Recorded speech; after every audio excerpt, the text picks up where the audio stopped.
قرية دورين قرية كردية تتبع إداريا لمحافظة اللاذقية جبل الكرد أو جبل الأكراد.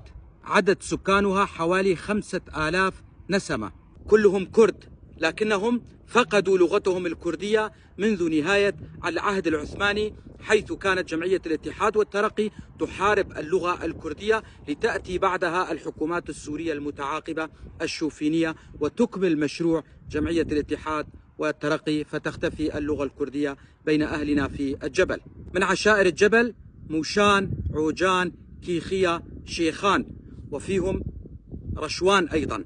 موشان أي أنهم بالأصل من منطقة ومدينة موش الكردستانية في شمال كردستان بين قوسين تركيا. وكيخية أيضا تأتي من الشخص ذو الشأن العالي، كي نقول عن الكي هو الشخص ذو المكانة العالية اجتماعيا. يعمل الأهالي بالزراعة وتربية المواشي، وفيها شجرة دلب كبيرة عمرها حوالي 500 سنة، وهي شجرة عملاقة.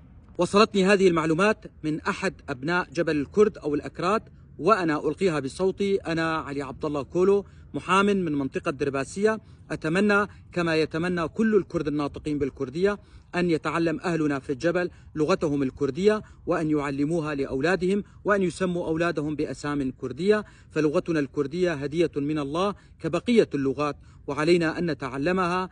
دمتم أهلنا في جبل الكرد أو الأكراد وقرية دورين.